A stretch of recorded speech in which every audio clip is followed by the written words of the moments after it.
Mes dritave të jetës publike dhe qetësisë së shtëpisë, çifti i parë i Prishtinës rrëfen për identitetin, gjembat dhe trëndafilat e përditshmërisë, prindërimit dhe përkushtimit që nuk kërkon sken, një histori për dashurinë që ndërtohet çdo ditë. Në një ditë kur dashuria matet me lule dhe fotografi të përkryera, ata zgjodhen të flasin për diçka më të thellë, për përkushtimin e heshtur, për dialogun që mban gjallë një martesë, për rrënjët që nuk harrohen dhe për ndërtimin e përditshëm që nuk kërkon duartrokitje.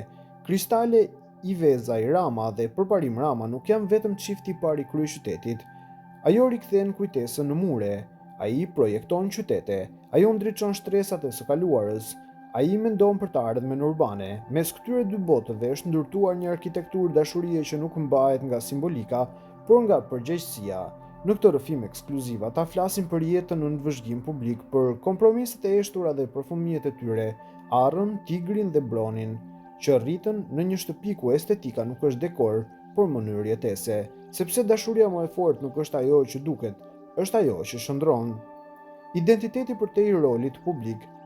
Zonja Ivezaj Rama shpesh flitet për gruan pramburrit të suksesshëm. Si do ta përkufizonit veten përtej këtij përkufizimi dhe si e ruani identitetin tuaj personal brenda jetës publike që ndani? Është shumë e rëndësishme për ne si individ dhe si familje të njohim veten vërtet dhe të jemi të ndershëm me njëri tjetrin. Mendja e përparimit lëviz përpara, ndërsa unë shpesh kthehem pas, e tërheq nga ulumtimi i historisë në mënyrë që të mund të ndërtojmë mbi një tokë të shëndetshme. Ne punojmë në skajet e kundërta të spektrit, ai shikon përpara, unë kthehem pas. Mendoj se kjo e bën shtëpinë tonë një vend të shëndetshëm, ku të dy perspektivat nderohen dhe balancohen.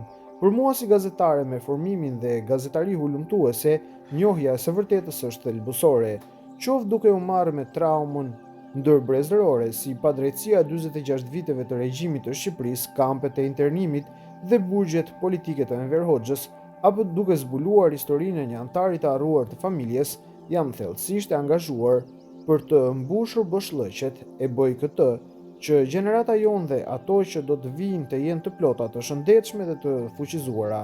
Si mund të nderojmë të kaluarën ku ka dhimbje? Çfarë mund të bëjmë për të sjellë dritë dhe shërim?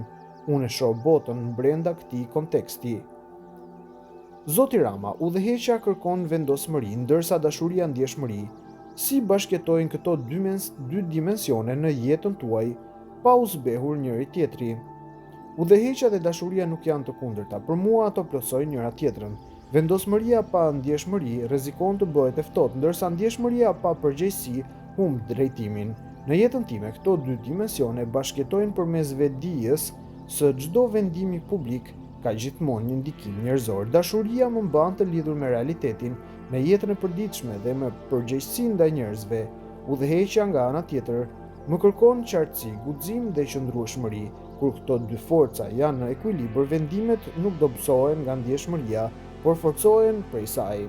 Besoj se udhëheqja më e mirë është ajo që nuk e humb kurrë dimensionin njerëzor, dhe dashuria më e qëndrueshme është ajo që di t'i mbajë përgjegjësitë. Të jetosh dashurinë në vëzhgim publik është një formë presioni modern. A ndjeni ndonjëherë nevojën ta mbroni hapësirën tuaj nga opinioni, komentet dhe pritshmëria e jashtme? Çfarë këshille do t'u jepni çiftet që zgjedhin jetën publike? Përparim Rama. Jeta publike sjell natyrshëm vëmendje dhe opinione të ndryshme. Unë dhe Kristalja përpiqemi të qëndrojmë të fokusuar te qëllimi. Punën e bëjmë me ndershmëri dhe veten nuk e masim me zhurmë publike, por me përpjekjen dhe ndërgjegjen. I respektojmë mendimet e njerëzve. Liria e shprehjes është një vlerë thelbësore për ne. Në të njëjtën kohë ruajmë qartësinë tonë të brendshme. Ajo që na mban të qëndrueshëm është e thjeshtë të rrisim fëmijë të shëndetshëm, e të lumtur dhe t'i shërbejmë qytetit me integritet. Për çiftet që zgjedhin një jetë publike, këshilla ime është kjo: përcaktoni qartë vlerat tuaja përpara se të tjerët të përpiqen t'ju përcaktojnë. Komunikoni hapur dhe mbrojeni hapësirën tuaj private. Rolet publike ndryshojnë, por partneriteti duhet të mbetet themeli. Takimi që nisi gjithçka. Zoti Rama, ndërtues i urave reale mes qyteteve dhe zonja Ivezaj Rama, krijuese e urave emocionale përmes artit.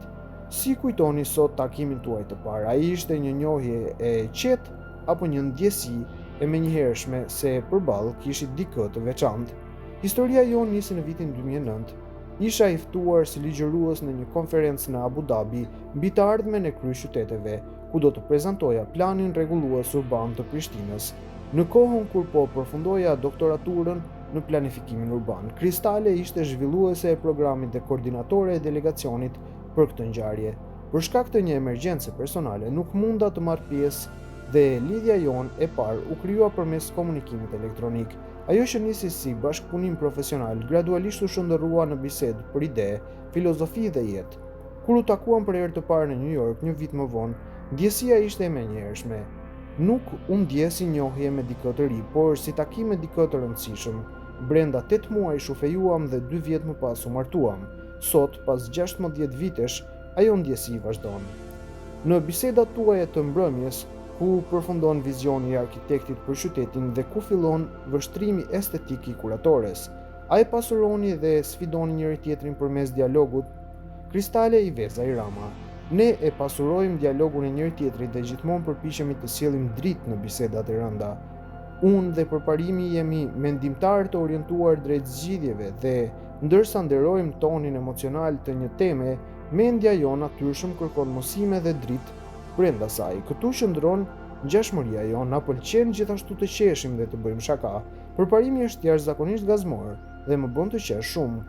Unë u bëj fëmijëve të mi të njëjtën pyetje pas shkollës për ditën e tyre, cilat ishin gjembat dhe cilët trëndafilat e ditës. Në të njëjtën mënyrë unë dhe përparimi flasim për ditët tona, për gjembat dhe trëndafilat dhe gjithmonë përpiqemi sa më shumë që të përfundojmë me të qeshura.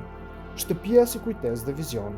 Zonja Iveza Irama, me veprën Even Walls, Have Years, muret kanë edhe vesh, dhe Zoti Rama me vizionin arkitekturor të prezantuar në Bienalen e Venecias, a është shtëpia juaj sot një hapësirë ku kujtesa artistike dhe dizajni bashkëjetojnë?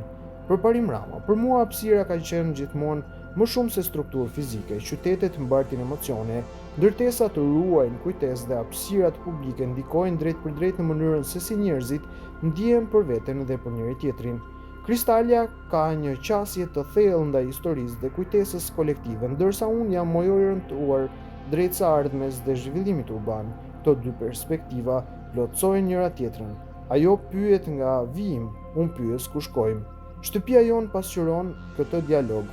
Është një hapësirë ku reflektimi dhe vizioni bashkëjetojnë, ku e kaluara respektohet dhe ardhmja ndërtohet me përgjegjësi. Në Bienalen e Venecias, fokusi i punës sime ishte mënyra se si qytetarët e përjetojnë emocionin dhe emocionalisht Prishtinën dhe hapësirën e saj. Arkitektura për mua nuk është vetëm ndërtim, por përvojë njerëzore. Kjo bindje udhëheq si angazhimin tim publik edhe jetën private. Rrënjët tuaja familjare janë formësuar nga përvoja të ndryshme të largimit dhe zhvendosjes. Si e ndikuan kjo trashëgimin konceptin tuaj të shtëpisë? A është dashuria juaj një arkitekturë që mbart kujtesën e rrugtimit, një hapësirë që ndërtohet dhe rindërtohet kudo ku ndalet shpirti? Përparim Rama. Historia e rajonit tonë është e shënuar nga lëvizja, zhvendosja dhe qëndrueshmëria. Brezat para nesh kanë jetuar me pasiguri, por kanë ruajtur identitetin. Kjo trashëgimi ka ndikuar në mënyrën se si e kuptojnë shtëpinë. Për mua shtëpia nuk është përcaktuar vetëm nga gjeografia, ajo lidhet me përgjegjësinë, përkatësinë dhe stabilitetin familjar. Është vendi ku fëmijët ndihen të sigurt dhe ku puna që bën ka kuptim. Ne mbartim kujtesën e migrimit, por edhe forcën për të ndërtuar vazhdimsi. Kudo që ndërtojmë stabilitet së bashku, aty krijohet shtëpia. Kristale Iveza Irama, si paraardhëse e migrimeve të panumërta dhe mbijetues gjatë brezave, ne mbajmë trashëgiminë e lëvizjes në venat tona, nga etruskët, ilirët, romakët, bizantinët, osmanët, deri tek gjurmët e vogla kelte që zbulon ADN-ja ime. Historia jonë ka qenë gjithmonë një histori udhëtimesh. Ajo që kam kuptuar është se shtëpia ime është aty ku janë fëmijët e mi. Njerëzit janë të qëndrueshëm dhe ne do të lulëzojmë kudo që të mbjellim sepse jemi fara të shëndetshme. Kudo që shkojmë së bashku, bëhet shtëpia jonë dhe për mua së bashku do të thotë se jeta është më e mirë.